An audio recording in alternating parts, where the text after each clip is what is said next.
आज हम स्टार्ट कर रहे हैं चैप्टर नंबर 12 लीनियर प्रोग्रामिंग का चैप्टर। बहुत इजी चैप्टर है। जैसे कि चैप्टर नंबर 8 में भी सिर्फ एक ही एक्सरसाइज आ रही है आपकी, इस वाले चैप्टर में भी एक ही एक्सरसाइज आ रही है और बहुत ही अच्छा चैप्टर है क्योंकि आपको सिर्फ यहाँ पे एक ग्राफ बनाना है, मिनिमम और मैक्सिमम वैल्यूज निकालनी होती है, एक रीजन निकालना होता है बाउंडेड और उससे सीधा आपका आंसर आ जाता है। तो बहुत ज्यादा मुश्किल नहीं है। आज ही क्लास में हम 2 या 3 क्वेश्चन के साथ ही इस पूरी एक्सरसाइज को कंप्लीट कर लेंगे। सेम कॉन्सेप्ट है, ठीक है।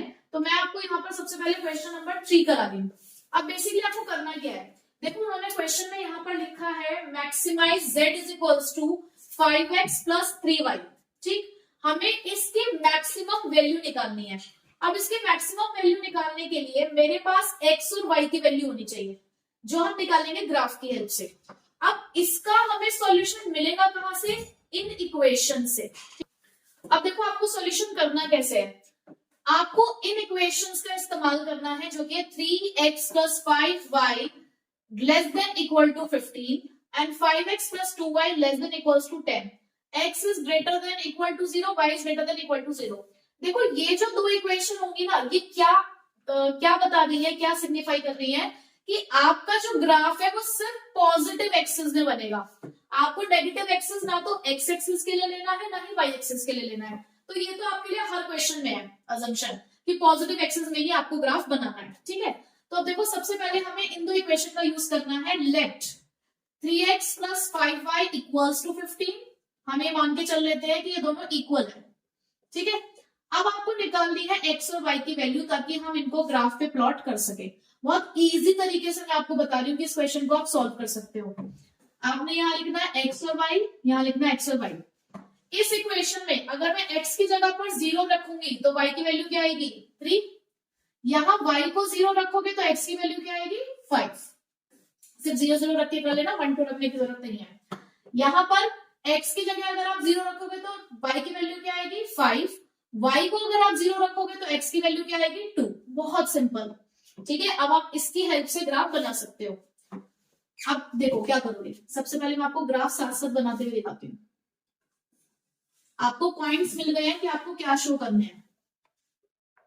आपकी y की जो मैक्सिमम वैल्यू है दोनों में वो 5 है और x की मैक्सिमम वैल्यू 5 है, यानी कि आपको सिर्फ 5 तक ही बेसिकली शो करना है, बट फिर भी हम 6 तक इसको शो कर देंगे। हमने यहां तक 6 तक लिख लिया काउंटिंग, एक आध एक्स्ट्रा भी बनाएंगे तो कोई दिक्कत नहीं है, ठीक है। सबसे पहले इस लाइन को प्लॉट करते हैं। x की वैल्यू है 5, y की वैल्यू है 3, तो x 5 y 3 पहली लाइन आपने बनाई। मेरी लाइन थोड़ी सी टेढ़ी जा सकती है, आप स्केल वगैरह से बनाएंगे तो आपके बिल्कुल स्ट्रेट आएगी। इसके ऊपर नाम लिख दो कि ये कौन सी लाइन थी, 3x प्लस 5y। साइन यही वाला लगाओगे आप, इनइक्वालिटी का ही। सेकेंड है आपके पास x2 y5, x2 y5।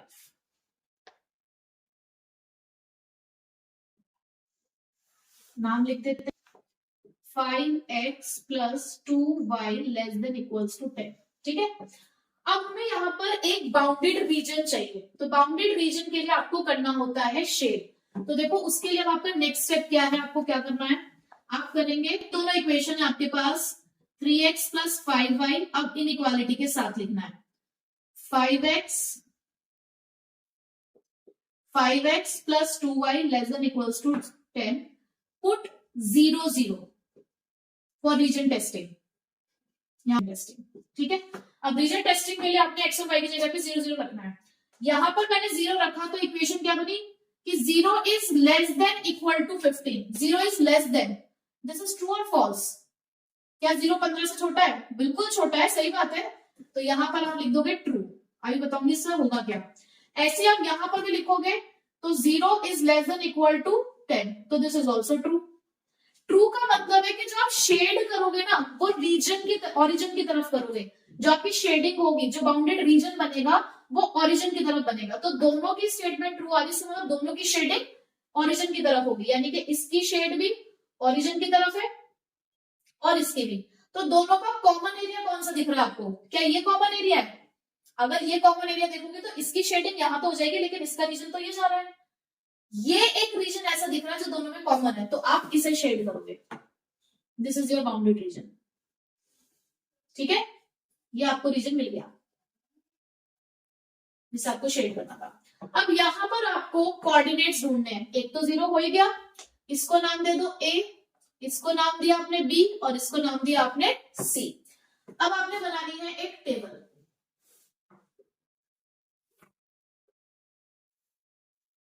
यहां आप लिखेंगे कोऑर्डिनेट्स, यहां आप लिखेंगे अपनी Z equation which is 5x + 3y, और यहां लिखेंगे आप वैल्यू। अब कोऑर्डिनेट 0 बाई ओरिजिन वाला, ये तो 0 0 ही हो गया।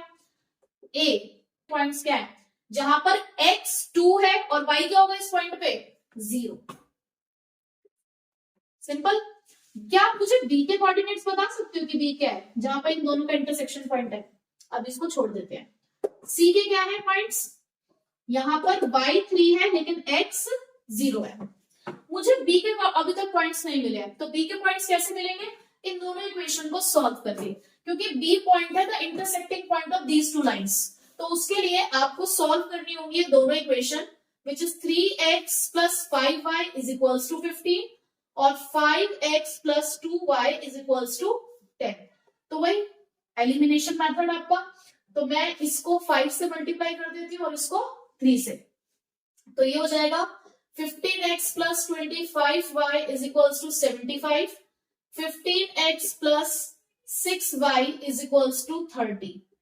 तो ये हो गया अब आपका सॉल्व करके, ये तो कैंसिल आउट हो गया 19, और इधर 19y = 45।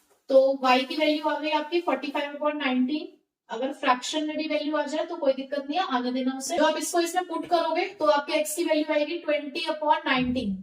ठीक है, तो अब आपको यहाँ पे b के पॉइंट्स मिल चुके हैं 20/19, 45/19। अब आपने सिंपली क्या करना है, इस इक्वेशन में इनकी वैल्यूज को पुट करना है। भाई देखो यहाँ तो 0 0 ही हो गया, इसको आप नहीं भी लिखोगे तो चलेगा। अब यहाँ पर x की जगह पे 2, y की जगह पे 0, तो ये आ गई वैल्यू 10। उसके बाद b के लिए रखोगे b के पॉइंट्स, तो x की जगह पे 20/19 और y की जगह पे 45/19।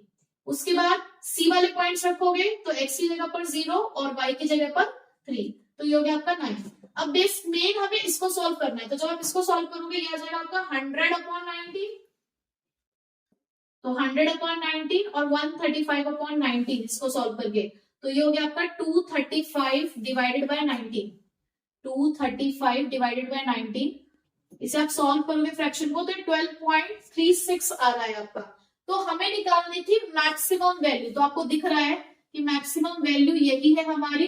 तो आप लास्ट में लिख दोगे that z is maximized at x = 20/19 and y = 45/19। बस हो गया आपका सॉल्यूशन। सिर्फ इतना सा ही काम करना है आपको इसके अंदर, तो बहुत इजी है ये चैप्टर। तो मैं भी एक और क्वेश्चन आपको करा देती हूँ इसका।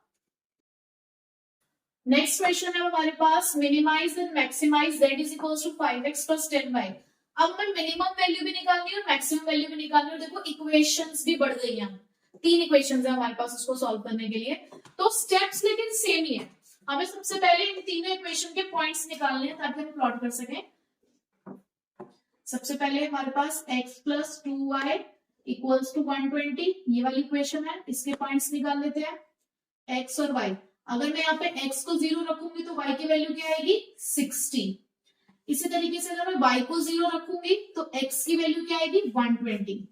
दूसरी इक्वेशन x + y = 60, इसके लिए भी अगर आप ये काम करोगे, अगर x को 0 रखोगे तो y 60, y को 0 रखोगे तो x 60। ये तो सिंपल सा था। x - 2y = 0। आपके पास तीसरी इक्वेशन है x - 2y = 0, यानी कि सिंपल सी बात है, ये है x = 2y। तो आप x को 0 रखोगे तो y 0 आएगा, y को 0 रखोगे तो x भी 0 आएगा। तो यहाँ पर बेसिकली आपके जो पॉइंट्स आएंगे वो 0 0 ही आएंगे, फिर भी आप इसको लिख सकते हो ऐसे। ठीक है, ओके। अब हमें क्या करना है, सबसे पहले इसको ग्राफ पर प्लॉट कर देते हैं। यहाँ मैं आपके लिए ग्राफ बना देती हूँ y एक्स एक्सिस, ये नेमिंग करना बिल्कुल मत भूलना, ठीक है। अब हमें जो मैक्सिमम वैल्यू दिख रही है एक्स की वो 120 है और वाई की जो मैक्सिमम वैल्यू है वो 60 है, तो हम 20-20 का गैप ले सकते हैं, हम 30-30 का भी गैप ले सकते हैं, तो 30 का गैप ले लेते हैं। तो 30, 60, 90, 120, 150, ऐसे यहां पर 30, 60, 90, 120, 150, ठीक है। उसके आगे आपकी मर्जी, आप लो या ना लो। अब इसे अगर मुझे प्लॉट करना है तो x की वैल्यू है 120, y की है 60, 120 और 60 पहली इक्वेशन। साथ साथ आप इक्वेशन लिखते जाइएगा ताकि बाद में कंफ्यूजन ना हो। साइन ध्यान से कि लेस देन का है या मोर देन का है, ठीक है। सेकेंड इक्वेशन 60-60 है, आप स्केल से बनाएंगे तो आपकी बिल्कुल एक्यूरेट बनेगी, ठीक है। थोड़ा सा यहाँ पे ऐसा लग रहा होगा क्योंकि स्केल नहीं है। अब यहाँ पर ये है x plus y greater than equals to 60। उसके बाद जो तीसरी इक्वेशन है उसके तो पॉइंट्स ही नहीं है, 0-0 है, इसका मतलब ये लाइन पास आउट होगी ओरिजिन से,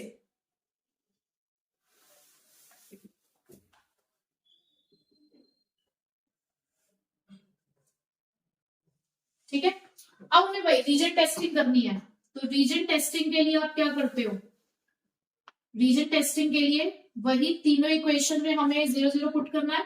पहली equation x plus 2y less than is equal to 120, put 0-0, तो यानी कि 0 is less than equal to 120, this is true.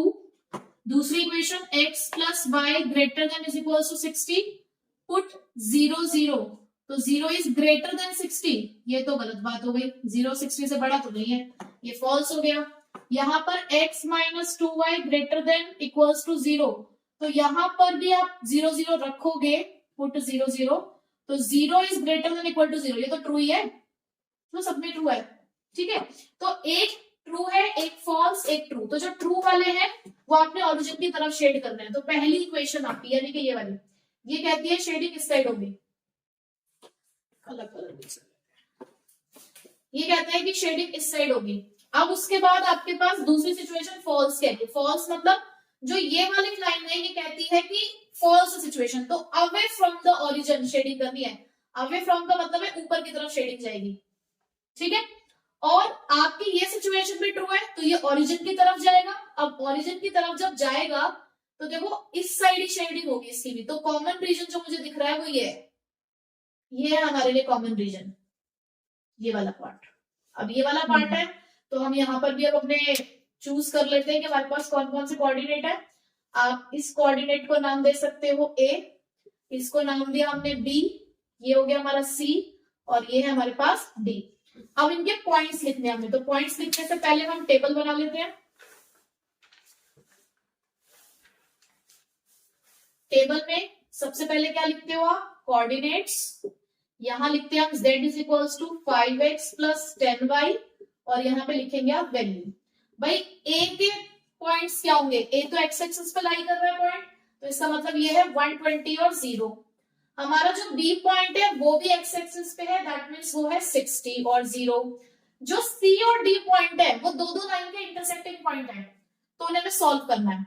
सबसे पहले देखो c कौन से दो लाइंस का इंटरसेक्टिंग पॉइंट है, एक तो ये वाली लाइन और एक फर्स्ट वाली लाइन, ठीक है। तो इन दोनों को सॉल्व करते हैं। फॉर C तो यहां पर x minus 2y is equals to 0 और x plus 2y is equals to 120, तो ये तो आपका यहीं पे ही सॉल्व हो रहा है सीधे सीधे, ये कैंसिल हो गया। 2x इज इक्वल्स टू 120, तो x की वैल्यू आ गई 60। अगर यहाँ पर x की वैल्यू 60 है तो y की वैल्यू क्या आ जाएगी, y क्या हो जाएगा आपका यहाँ पर 30, ठीक है। अब ऐसे ही आप D पॉइंट के लिए निकालेंगे, तो D पॉइंट है इंटरसेक्टिंग पॉइंट किसका, ये तो कॉमन लाइन जाएगी है और सेकंड वाली लाइन का, यानी कि x minus 2y is equals to 0 और x plus y is equals to 60, तो ये भी यहीं पे सॉल्व हो रहा है आपका। ये बचेगा आपके पास 3y is equals to 60 minus का साइन अपने आप ही कैंसिल आउट हो रहा है, तो y की वैल्यू आ गई आपकी 20। y की वैल्यू आ गई आपकी 20। अगर y की वैल्यू 20 है आपकी, अगर यहाँ पुट करोगे तो देखो x की वैल्यू क्या आ जाएगी आपकी 40। ठीक है, तो c कोऑर्डिनेट्स हमें मिल चुके हैं। c के मिले हमें पॉइंट्स 60 और 30, और d के पॉइंट्स में मिले हैं 40 और 20। 60 30 40 20, यस। अब हम वैल्यूज पुट करेंगे। 5 इंटू एक्स की जगह पे 120, वाई की जगह पे 0। यहाँ पर 5 इंटू एक्स की जगह पर 60, वाई की जगह पर 0। यहाँ पर 5 इंटू एक्स की जगह पर 60 और वाई की जगह पर 30। यहाँ पे 5 इंटू एक्स की जगह पर 40 और वाई की जगह पर 20। ठीक है, अब वैल्यूज निकालते हैं। यहाँ पर ये आ गया आपका 600, 5 इंटू 60 300, ये 300 प्लस 300 अगेन 600, और ये आ गया आपका 200 प्लस 200 400। अब हमसे पूछा क्या गया था, हमसे पूछी गई है मिनिमम और मैक्सिमम वैल्यू। तो भाई देखो मिनिमम वैल्यू तो ये है आपकी मिनिमम वैल्यू। इस पॉइंट पे आपका z फंक्शन मिनिमाइज है। मैक्सिमम वैल्यू हमें दो पे मिल रही है, a पर और c पर दोनों। तो यहाँ आप लिख सकते हो कि यहाँ पर भी मैक्सिमम है और यहाँ पर भी। तो नीचे आप वही लाइन लिखेंगे that z is maximized at x is equals to 120 and y is equals to 0 and at x is equals to 60 and y is equals to 30 and z is minimized at x is equals to 60 and y is equals to 0। तो ये आपका एक second question मैंने आपको करा दिया है, जहां पर कभी अगर कोई क्वेश्चन फॉल्स आ जाए रीजन टेस्टिंग में, तो आपको उसकी जो शेड करनी होती है वो अवे फ्रॉम द ओरिजिन करना होता है। ठीक है, तो मेरे ख्याल से इन्हीं दो क्वेश्चन से ये पूरी एक्सरसाइज आप कर पाओगे, कुछ और नहीं है। सिर्फ एक और ऐसा क्वेश्चन आ सकता है जिसमें तीनों इक्वेशन फॉल्स होंगी, तो वहां पर ऊपर की तरफ आपकी शेडिंग जाएगी, यानी कि बिल्कुल अवे फ्रॉम द ओरिजिन। तो ऐसे में कई बार फिजिबल कोऑर्डिनेट्स हमें नहीं मिलते हैं, तो वो क्वेश्चन वहीं पे स्टॉप हो जाता है, उसका आप सोल्यूशन आगे निकाल ही नहीं सकते। ठीक है, तो इसी के साथ हमारा चैप्टर नंबर 12 खत्म हुआ।